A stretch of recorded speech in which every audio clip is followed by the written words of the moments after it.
Epic Media.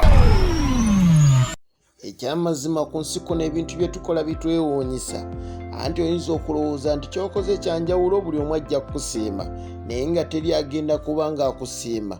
Nno nkijje ku mboozi gye ngenda okuba nga nkuleetera ey'omukyala n'amanyiddwa nga Nansubuga Joan.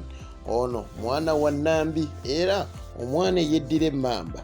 Njagala nkubeere nga nkubuulira nti bingi bye tukola ku nsi eno naye we tubiraga bannaffe ate okusiima kwabwe kuba kutono. Nansubuga ono yasobodde okubeera nga ate agwa kkavu ate n'atya okuba nga bambi akasigaza n'akatwalira bakama bwe anti munnange yatidde okusula ku tebuukye ng'eyabuulira ow'olugambo amannya muzikwala Hajji Abdunnoor Shafiq Lwanga ene Epic Media. Sharinga, subscribinga, likinga, beera ng'okomentinga.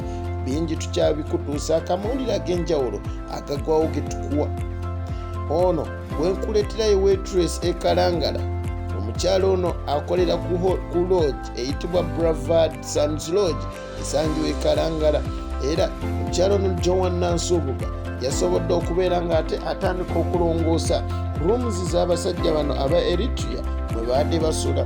Bwe yatuuse ku ruumu emu yasobodde ate okuba nga asangamu wallet eno yagisumuludde alabe kiki ddala ekirimu.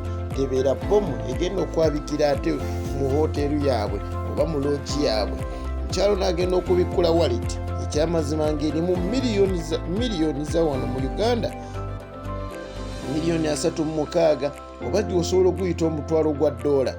Abasajja bano aba Eritrea basobola okuba nga balekamu ssente ezo.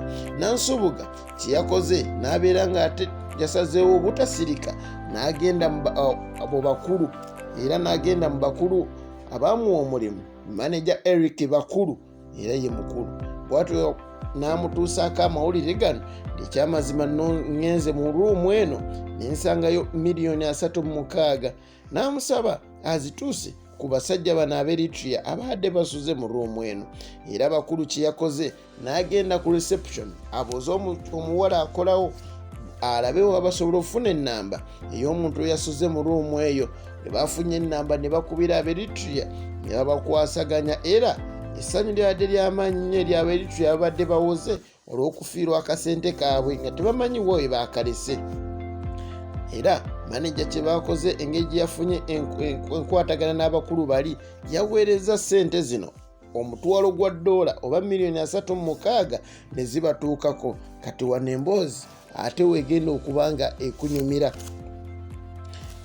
Nansubuga ye munnange bwe yagambye nti kaneesonyiwa ekibi ate mbeere nga nkizzaayo eri bannyini kyo mu mbeera y'ebirungi biva wala akatale k'emmese kali ku ttale. Bw'atyo yasalawo okubeera nga ate atandika okubeera nga azzaayo ssente. Nansubuga wadde yazzaayo ssente alabika yasuubira okuba nti bamuwaana, asuubira okuba nti bamusuuta n'okubeera nga bamwongeza akasiimo olw'okuba nti muwala mwesigwa. Nkubuulira emboozi eno oyinza okugwa eri. Nansubuga ku miliyoni 36 z'abasajja ze yasobodde okuba nga ate afuna n'aziwaayo n'atazeezibika.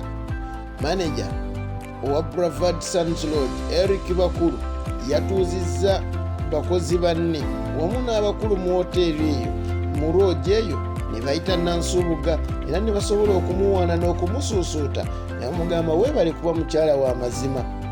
Beekutte mu nsawo ne bamuwa emitwalo 10 ze yasobodde okuba nga afuna. Emitwalo 10 ku miliyoni 36 Nansubuga yafunye emitwalo 10. Bannange embeera bwetyo bwebedde. Ebintu ebimu w'obitunuulira bikumalamu amaanyi. Nze gw'olaba ebyokwogera byambuze bwe nategedde ku mbeera eyo Nansubuga yasobodde okuba nga atuukako. Omukama akunkumye.